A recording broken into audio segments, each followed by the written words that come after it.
Hallelujah. Thank you Jesus. Rumbidzwai Jehova, rumbidzwai Kristo nokuti makatendeka. Baba nezita la Jesu.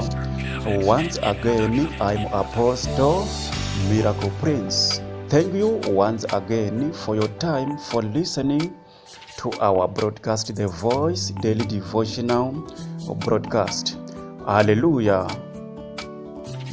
Say I love you Jesus.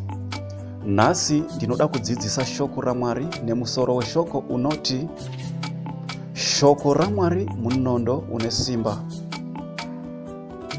John chapter 4 from verse 1 up to 51. Mwari wokudenga ngabakuitira zvakanaka panguva dzino nezita la Jesu. Nasi ndine nyaya yemukadzi akakumbira mvura yokumwa na Jesu paakanga awana Jesu agere hake patsime ipapo uye nyaya ya mumwe murume wakanga aine mwanakomana wake airwara. Jesu vakangotumira shoko bedzi paari uya muridzi wemwana akazosangana nevanhu vakatomuudza kuti mwanakomana wako apora, uyo wakanga asiya kumba uye mupenyu. Haleluya. Asi nyaya dzese idzi dzandichakudzidzisai pamusoro padzo shoko raMwari ndiwo munondo une simba pakuti nyaya dzese idzi dzigadzirisike. Haleluya. Say I love you Jesus. Zvino Ishe wakati aziva kuti vaFarisees vakanga vanzwa kuti Jesu wakaita nokubhabhatidza vadzidzi vakawanda kupfuura Johani, kunyange Jesu wakanga asingabhabhatidzi iye amene, asi vadzidzi vake avo vaishandisa kubhabhatidza. Haleluya. Akabva Judea akaendazve Galileya, wakanga achifanira kupfuura neSamaria. Zvino akasvika paguta reSamaria rainzi Sikari, pedo nenyika yakanga yapa Jakobho mwanakomana wake ainzi Josefa. Say I love you Jesus. Zvino pakanga pane tsime raJakobho rakanga riripo. Zvino Jesu aneta zvake nokufamba ndokundogara zvake patsime iroro. Yaiva nguva inenge yechitanhatu. Zvino mumwe mukadzi weSamaria akasvikapo kuzochera mvura. Jesu akati kwaari, ndokumbirawo mvura ndimwe. Nokuti vadzidzi vake iye Jesu vakanga vaenda muguta kundotenga zvokudya. Haleluya.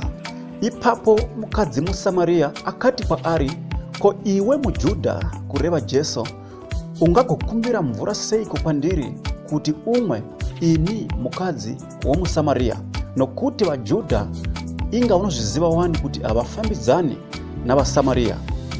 Jesu akapindura akati kwaari, dai waiziva chipo chaMwari uye kuti ndiani ari kuti kwauri, ndipeiwo mvura ndimwe, ungadai waikumbira kwaari akakupa mvura menyu yokuti iwewe umwe.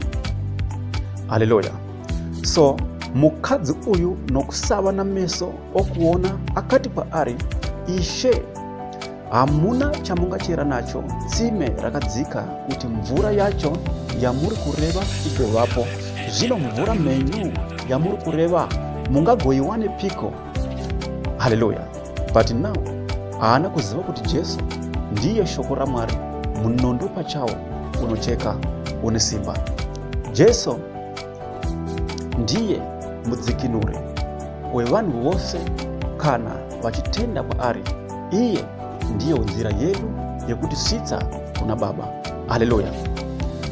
Akati kuna Jesu, ko muri mukuru kuna baba vedu Jakobho here? Nokuti ivo vakatipa tsime iri vakamwa pariri vamene nevanakomana vavo uye nezvipfuwo zvavo zvese. Jesu akapindura akati kwaari, mumwe nomumwe unomwa mvura iyi uchava nenyotazve, asi ani nani unomwa mvura yandichamupa ini haachazovi nenyota nokusingaperi, asi mvura yandichamupa ichava mukati make tsime remvura inovhaira kusvika kuupenyu kusingaperi. Haleluya. So iwewe unofunga kuti imvura ipi iyi yairehwa na Ishe Jesu Kristo. Haleluya. Kuti mvura yandichamupa ichava tsime remvura mukati make inovhaira kusvika upenyu husingaperi. Haleluya. Raiva shoko raMwari rairebwa apa kuti kana ukava mushoko raMwari hauchazovizve nenyota kusvika kare, nekuti pese pauchapinda mukuchema, pese pauchapinda mukati mematambudziko, shoko raMwari riri mauri, iro rinova tsime, richakudzora uye richakupodza pamatambudziko ese aungagona kupinda mukati mawo. Haleluya. Mukadzi uyu akati kwaari, Ishe, ndipei mvura iyi kuti ndirege kuzova nenyota kana kuvuya kuchera pano zvakare. Jesu akati kwaari, enda undodana murume wako ugovuya naye pano. Haleluya. Mukadzi akapindura akati kwaari, handino murume. Jesu akati kwaari, wareva zvakanaka kuti hauna murume, wataura chokwadi. Nokuti watova nevarume vashanu zvichiramba, uye zvakare uyo wauinaye panguva dzino haazi murume wako, apa wareva chokwadi. Haleluya. Mukadzi uya akati kwaari, Ishe, ndinoona kuti imimi muri muprofita. Haleluya. Iwewo uchizvibvunza wega, sei mukadzi uyu akati, Ishe, ndinoona kuti imimi muri muprofita, nokuti wakaudzwa zvinhu zvakanga asingatendi ndobva aona kuti uyu shuwa muprofita. Haleluya. Saka vanhu vanogona kumhura munhu nokuda pokuti vanomuziva, asi kana munhu uya wavanenge vachimhura vakazonzwa otaura imwe language yekudenga yavanga vasingatarisire kuti munhu iyeye ungataura, vanobva vatenda kuti shuwa munhu uyu unofamba naMwari. Haleluya. Say I love you Jesus. Mukadzi akati kwaari, Ishe, ndinoona kuti muri muprofita. Madzibaba edu ainamata pagomo iri, imi munoti muJerusarema ndimo munofanira kunamata. Jesu akati kwaari, mai, imi nditendei kuti nguva inouya yamusingazonamati Baba pagomo iri kana paJerusarema. Imi munonamata chamusingazivi, isu tinonamata chatinoziva, nokuti ruponeso runobva kuvaJudha, kureva kwaari iye Jesu Kristo. Haleluya. Asi nguva inouya nazvino yatovapo yokuti vashumiri veshoko raMwari vazokwadi vachanamata Baba mumweya nemuzvokwadi, nokuti Baba vanotsvaga vakadaro kuzomunamata. Mwari ndimweya, vanomunamata vanofanira kumunamata mumweya nemuzvokwadi. Zvino mukadzi akati paari, ndinoziva kuti Mesiyasi unouya unonzi Kristu Jesu, kana iye asvika uchatiudza zvose. Jesu akati paari, ini ndiri kutaura newe panguva dzino, ndini iye Mesiyasi wacho. Haleluya. Ipapo mukadzi akasiya chirongo chake akaenda muguta akati kuvanhu, vuyai muone munhu wakandiudza zvose zvandaita mukati meupenyu hwangu. Vanhu vaya vakanga akoka vakati, ko uyu handiti ndiye Kristu here? Haleluya. Say I love you Jesus. Vakabuda muguta vakaenda paari. Nenguva iyo vadzidzi vake vakafanomunyengetera vachiti, Rabhi, chidyai. Iye akati kwavari, ini ndine zvokudya zvandinodya zvamusingazive. Iwe unofunga sokuti chii chaidyiwa naKristu chakanga chisingazikamwi nevadzidzi vake vakanga vachigara naye uye vava nenguva yakareba kwazvo vachigara naJesu, but vakanga vasingazive kuti chikafu chairebwa naJesu chakanga chiri chipi, nokuti ivo vadzidzi vakasvika pakutokadzika vachitaurirana ivo pachavo kuti asi pane mumwe munhu wamuvigira zvokudya kani. Haleluya. Ndoda kuti unyatso kundibata zvakanaka. Chinzo apa Jesu akati pavari, zvokudya zvangu ndizvo kuti ini ndiite kuda kwawakandituma nokupedza basa rake. Ayayayayaya. So now zvokudya zvaJesu raiva shoko raMwari kuti aparidzire vanhu kuti kana varitenda shoko racho agoita kuda kwawakamutuma, agondoyemwa padanda, kuti ani nani unotenda maari agova neupenyu husingaperi kuburikidza neshoko raMwari rinova Jesu Kristu, munondo unesimba. Haleluya. Jesu ndo paanoti, ko imi hamuzivi kuti kwasara mwedzi mina here nokuti kucheka kwasvika? Tarirai, ini ndinoti kwamuri, simudzai meso enyu, vonai minda iyo kuti yatoibvira kuti ichichekwa ziyo zvayo. Unocheka unopiwa mubayiro, unovunganidza zvibereko vupenyu husingaperi, kuti unokusha nounocheka vafare vese.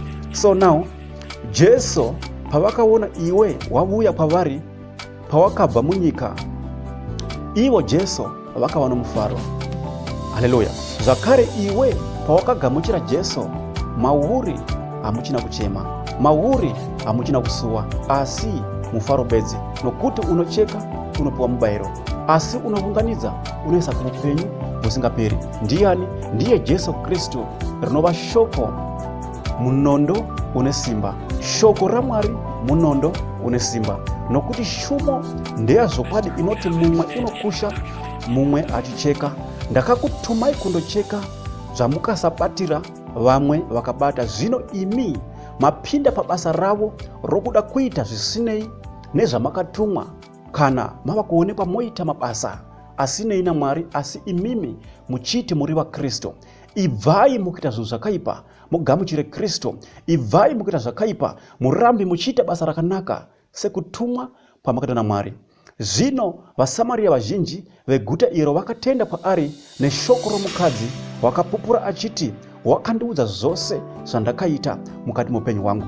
Bhaibheri shoko raMwari rinoti Jesu wakasvikazve paKana yeGarirea, apo paakanga ashandura mvura ikaita waini. Ipapo pakanga paine mumwe mutariri washe, mwanakomana wake wakanga achirwara zvokuti iye pachake waitofunga kuti paachazodzokera kumba anowana mwana wake afa.